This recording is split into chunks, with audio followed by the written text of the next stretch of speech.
Bonjour, bonjour. Alors, comme convenu, aujourd'hui, nous allons parler de l'astrologie chinoise, mais en fonction des 5 éléments, pas les animaux comme on connaît habituellement. Les 5 éléments, comme on en a parlé depuis le début de la semaine. Voilà. Donc, on se rapproche de nouveau de cette fameuse roue des 5 éléments que je vous ai présentée hier. Alors, cette astrologie, eh bien, comme toutes les astrologies, se base sur la date de naissance. Pardon. Sur la date de naissance, donc pour calculer un chiffre de 1 à 9. Donc vous aurez, en fait, on a deux chiffres, un chiffre enfant et un chiffre adulte. Et en fonction de ça, voilà, ça nous donne quel élément nous soutient pendant l'enfance et à l'âge adulte. Donc le passage, le basculement se fait, alors ça démarre pendant l'adolescence et ça se met en place voilà, au moment de la prise d'autonomie, d'indépendance, où on expérimente, voilà, on commence, on se glisse dans cette énergie qui nous soutient adulte. En tout cas, c'est ce qui est censé se faire. Parfois, ben, en fait, en fonction de ce que la vie nous expérimente, ça peut représenter un petit peu le challenge de notre vie que d'aller justement se glisser dans cette, ou en tout cas se réconcilier avec cet élément-là, notre élément adulte. Voilà, ça peut parce que enfant, on a pu se glisser dans d'autres éléments ou rester dans notre élément enfant, même à l'âge adulte ou expérimenter un autre élément, etc. Parce que c'était plus confortable, enfin en tout cas c'était plus facile comme ça. Donc clarifier d'autres éléments pour arriver à vraiment endosser et accepter, accueillir cette énergie qui nous soutient. Voilà, donc ce qui est à noter, c'est que ça peut expliquer déjà d'une part, ça explique beaucoup les transitions, c'est-à-dire l'adolescence. C'est-à-dire que parfois certains, dans une même famille, certains enfants ont une adolescence facile, d'autres pas du tout, alors qu'ils ont la même éducation, ils ont accès aux mêmes choses et tout ça. Et en fait, on va retrouver, moi chaque fois que je l'ai calculé, je l'ai vérifié hein, chaque fois, donc bon, ça a l'air quand même vraiment très juste.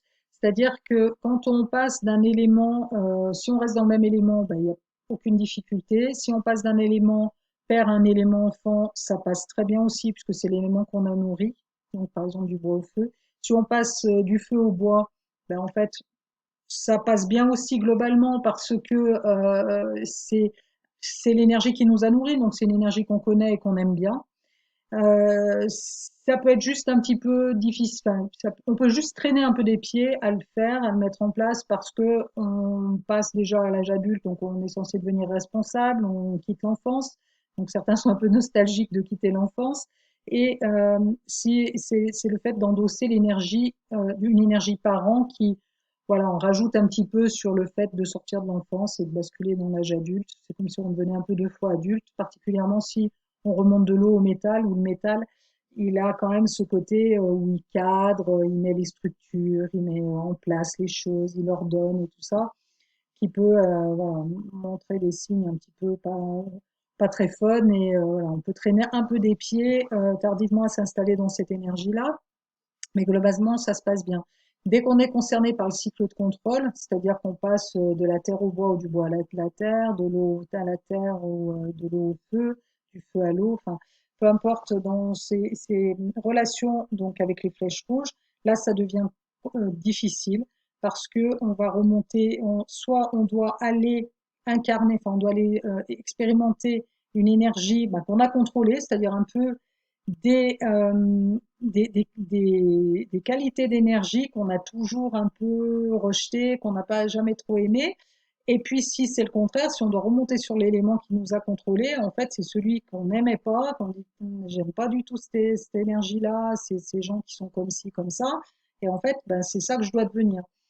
Donc là, c'est souvent les adolescences difficiles, eh bien, c'est à noter que généralement, enfin moi chaque fois je l'ai fait encore une fois, j'ai fait la vérification, enfin, ça s'est vérifié, c'était le cas, c'est-à-dire que les personnes concernées par des adolescences difficiles, ben, souvent remontaient, voilà, remontaient, enfin descendaient en tout cas, étaient concernées par cette énergie, par ce cycle de contrôle.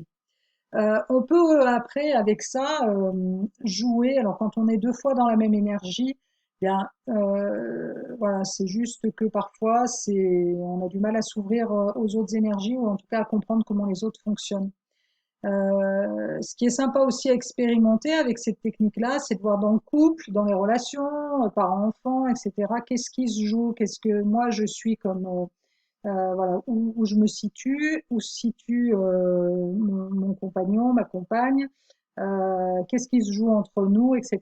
Parce que en cas de stress, ben, en fait, si on est enfant dans le stress, on va avoir tendance à remonter, enfin déjà expérimenter de l'énergie adulte. Et inversement, quand on est en adulte et qu'on est soumis au stress, on a tendance à se réfugier dans notre élément enfant. Donc parfois dans les relations, ça peut être plus confortable de stresser l'autre pour qu'il bascule en enfant, parce que par exemple, il ne contrôle plus. Donc voilà, il peut y avoir des choses comme ça à voir ce qui se joue, qu'est-ce qui se joue entre deux personnes, voilà, dans les relations.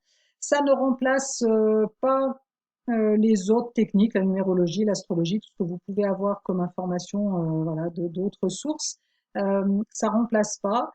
C'est pour moi, c'est très complémentaire. Par exemple, voilà, les éléments que je trouve là, ça n'a rien à voir avec les éléments qui sont plus présents, par exemple, dans mon thème astral de l'astrologie avec le zodiaque, là, avec les 12 signes du zodiaque. Moi, j'ai pas du tout les mêmes éléments, mais en fait, c'est tout à fait complémentaire et je retrouve, en fait, c'est d'autres indications, mais qui se retrouvent aussi, mais voilà, qui sont moins, peut-être moins présentes voilà, dans mon thème natal, enfin, zodiaque, astrologie classique. Là, en tout cas, ça nous donne une idée de l'énergie qui nous soutient. Ce qu'il y a à comprendre, c'est qu'en fait, voilà, si vous êtes bois, et ben, euh, mettez l'accent, en tout cas, de faire les choses avec pétillance, avec enthousiasme, avec un élan de vie. Il y a une notion très joyeuse donc regardez, repérez, qu'est-ce que vous faites avec joie et vraiment d'aller dans cette énergie-là, de toujours maintenir des projets parce que c'est cette énergie-là qui vous soutient. Si vous n'arrivez plus à avoir de projet, si vous êtes éteint et que vous êtes bois, ben c'est que voilà, il y a à travailler parce que c'est l'énergie qui est vraiment derrière vous. Donc, tout ce que vous faites avec cette énergie-là, en fait, déjà, ça vous coûte pas d'énergie parce que vous êtes soutenu, réellement soutenu. C'est comme de couler dans le sens de la rivière, vous êtes porté par le courant. Si vous êtes métal, ben voilà, même si la vie a fait que vous aimiez pas trop cette énergie-là, mais que vous êtes métal, que dans l'âge adulte vous devez basculer dans du métal, ben voilà, il va falloir mettre un cadre dans ce que vous faites, organiser quand même un minimum les choses. Plus vous allez organiser, en fait, moins ça va vous coûter d'énergie et mieux ça va se passer. Donc c'est à essayer, à expérimenter. Ça peut demander un peu de d'ouverture d'esprit, se dire bon, ok, je veux bien essayer, expérimenter et voir comment ça se passe, parce que réellement, c'est assez sympa quoi, les constats qu'on peut faire avec ça. Voilà, donc après, ben, on peut aussi calculer, voilà, dans l'année, enfin, quelle année, l'année actuelle, dans quel élément on est, et puis pour nous, notre élément à nous de l'année, enfin, un peu comme des révolutions solaires, si vous voulez, mais ça reste très basique, puisque là, on va juste parler à chaque fois de ces 5 éléments. Voilà, donc cet enseignement-là, ben, m'a été transmis par Isabelle Lading, donc c'était ma prof de shiatsu il y a une quinzaine d'années. Voilà et je sais pas si le livre est encore disponible aujourd'hui. Moi, voilà, j'avais suivi le stage qu'elle avait fait, qu'elle avait proposé, voilà, qu'elle proposait à l'époque.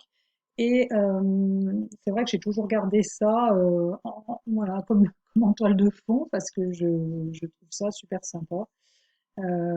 C'est vraiment quelque chose qui est très accessible, qui ne demande pas beaucoup de temps pour se familiariser avec. Le livre, je ne sais pas si là on le trouve encore, mais bon, j'ai une amie qui l'a trouvé sur Internet en accès libre. Alors, je ne sais pas si c'est voilà, si c'est elle qui l'a mis à disposition.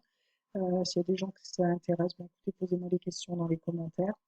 Et puis voilà, je vous souhaite une bonne fin de journée et je vous dis à demain.